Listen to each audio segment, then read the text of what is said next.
Hi everyone, I'm Michelle and welcome back to my meadow. In this video, I'm going to show you how I am planting yam slips and sweet potato slips, some mistakes I made with shading, and my new improvised shade cloth. So stay tuned to the very end to see that. Let's get into the video. In my harvesting potato video, you all recommended I try a grow bag for growing potatoes, so I thought maybe I'd try it for the yams. This is a 100-gallon root pouch, and I purchased it from Epic Gardening. I ordered the yam slips online, and then I stuck them in a jar of water and kept adding water to it until there were roots on the actual slips, and I think they look great. A shout out to Garden Like a Viking for his sweet potato video explaining how to separate the slips out and getting them ready to plant. I laid them out in the bed about 9 to 12 inches apart, and then I started planting them up. And what I realized pretty quickly is that I wasn't planting them deeply enough, so then I had to come back and actually reset them in the bed because I wanted them to be a little bit deeper. I need room for the roots to go down and room for the yams to grow. They're much bigger than sweet potatoes and regular potatoes. With the slips planted, it was time to get everything watered in really well. Then I decided I would cut banana leaves and use those to make shade. I heard Garden Like a Viking using palm leaves to do it, and so I thought, I've got bananas that need to be cut back. Let's give it a try. I don't know it yet, but the way I did it was a mistake. Even though the yams are heat tolerant, I still wanted to get some mulch and add it into the beds. So I uncovered it and put the mulch around all the plants and put the banana leaves back on. We put the banana leaves on yesterday to sort of give it some shade as new transplants. I'm going to pull them off now and see how things are looking. Ooh, it looks like some of them may have gotten a little too hot yesterday. And we'll keep an eye on these over the next week or so. I wanted to check in. It's been 5 days since we put these yam slips in, and I covered them with those bananas and got it a little too close, and some of the leaves were scalded. And so I'm going to be planting sweet potatoes today. So I'm going to use the same trick with the banana leaves, but I'm going to use some pots to elevate the leaves so that they're not directly on the plants. I think that's a mistake I made over here, but I'm not worried. Typically these vines are pretty tough, and I think before very long I'll see some new leaves popping up. If I don't, I still have a few of the slips in reserve that I can come back and transplant into this yam bed. Let's go take a look at the sweet potatoes now. In 2020, I planted sweet potatoes over there and over here. And now we have had volunteers coming up.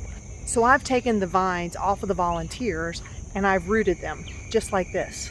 I kept, 6 to 8 inches of the vine, and then I shoved them down in some water, and I've let them just get some roots. And you can see how much roots they've put on. And most of these had no roots to begin with, because I literally took sweet potato vines, cut them up.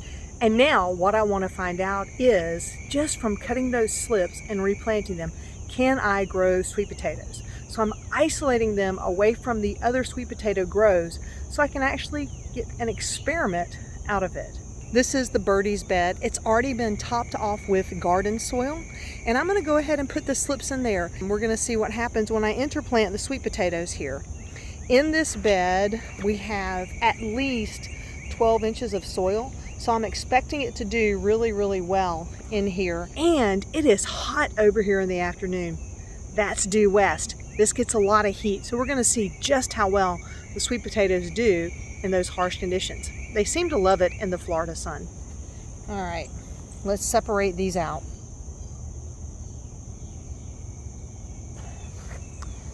I watched a few videos about it, but of course, I'm going to try for myself. I am going to do my best to sort of get this at least 5 or 6 inches under the soil, so there's room for the sweet potatoes to vine laterally and to grow out sweet potatoes. I don't want to plant it right on the top because then there's no room for the sweet potatoes to grow without them coming out of the ground. I've been testing out different little tools. This is a hand weeder rake. It's actually got a pretty sharp blade on it, and it's not too bad for putting a hole in and pulling back the soil. It does help some sort of break through when the soil is a little tough or wet, so it is kind of nice to be able to do that. Sort of helpful with my still nearly one-handed gardening. I'm out of the sling, y'all, but I still have a 1 pound weight limit, and it's supposed to be pretty limited on my digging and things like that. So I figure if I get my hand down in here, that's probably deep enough. So I'm gonna go ahead and do that and put that all the way in the ground like so. Bring the camera over here. You can see. I just put it in there and I'm gonna let the soil fall back in on it. First one down. Since this is in a raised bed, I also did not plant it right against the edge. I wanted there to be room for the vines to spread out on either side. One of the pluses of working in nice, not compacted garden soil, being able to pull that back. Funny story about this variegated one. I was convinced that this was a morning glory or something, and so I was just plucking the vine out of the ground, out of the garden, and when I did, a potato was on the other end. So I rooted that, and we'll get some pretty variegated leaves, hopefully, off of this one.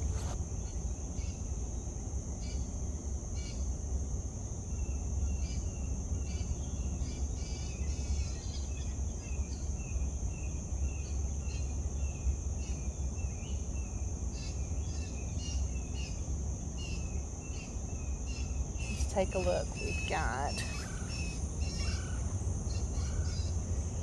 1, 2, 3, 4, 5, 6, 7, 8, 9, 10. There's 10 planted out there. I think I could put one more here. Some of these might be a little bit too close, but we're going to see how they work out. Time will tell. And the interesting thing part for people like, but you're putting in there with other plants. Yeah, these plants are probably going to peter out in the next couple of months before the sweet potatoes get ready. And so the sweet potatoes can be doing their loveliness under the ground, putting some vines out to help shade the bed while the other plants finish their season. Probably dragging the hose is the single most difficult task for me that I have to do on a regular basis. I have been thinking about one of those hose links.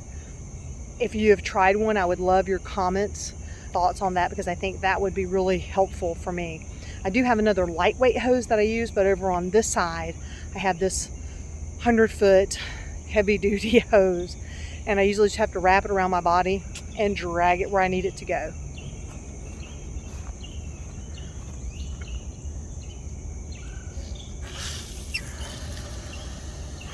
In a lot of the videos you probably see the hose laying everywhere. It's because I just leave it so that I don't have to drag it until I need it the next time.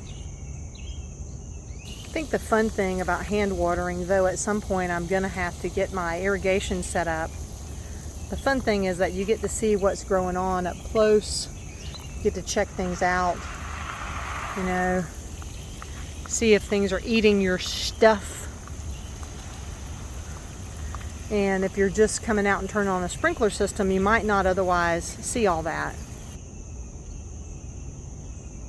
We are expecting some record temperatures today with feels like temperatures over 100 degrees, which is not common for us here.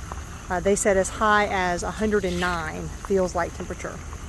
So I definitely want to figure out a little bit of shading for these folks today, for these slips today. Because they're a little bit taller than the ones I did on the yam bed,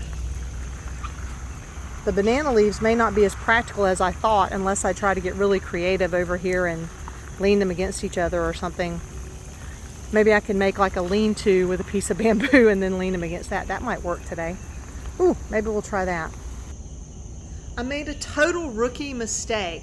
I paused the video while I was recording to set up for collecting the banana leaves and setting up the hoops, and I never hit record again. Fortunately, I shot a little bit of B-roll for the bed.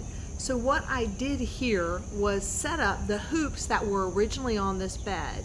Then I pruned back some of my banana plants, took the leaves, and then alternated side to side. And I even trimmed the stem so they would angle down into the edge of the beds, giving some shade over the top of the beds. Before I wrapped up the video, I thought it was worth taking one more look at how the banana leaves have done throughout the day. And they have folded over, but they're still putting bits of shade down over the bed.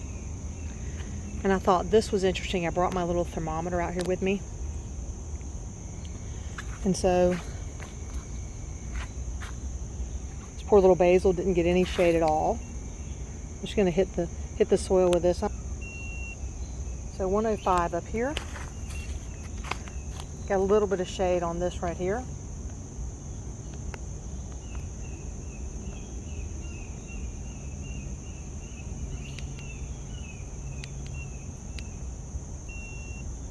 $107 there. But just back over here where the roots are, a little bit of shade, 100. So 7 degrees cooler. Here down in the middle of the bed, 101. We got a little bit of shade passing.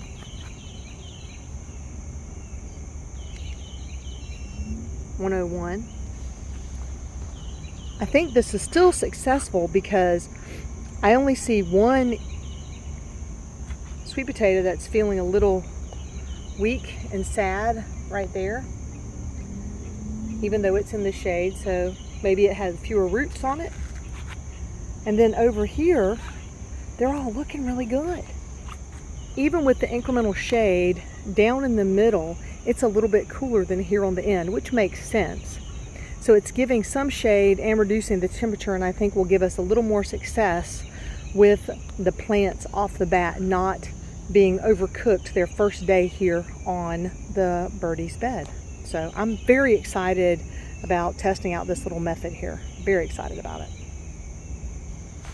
And when I look at it, I wonder what I might have done differently. Maybe I double up on the amount of banana leaves. So even though I went one side, the other side, maybe I need to do both so that they're crossing in the middle, so they sort of support each other over the little beam. And that's the improvised shade cloth. I'm pretty excited about the way that turned out. And in another video, I'll update what went on with the bed and getting the mulch put in there. Meantime, if you have any questions about what we're planting here in our garden, if you want to know what's growing on here in July in Northeast Florida, feel free to put them in the comments below. If you have any tips for me of how I could have done that a little better or easier for myself, I welcome those as well. Until next time, my friends, please drink plenty of water and remember to wear your sunscreen. Have a fantastic day.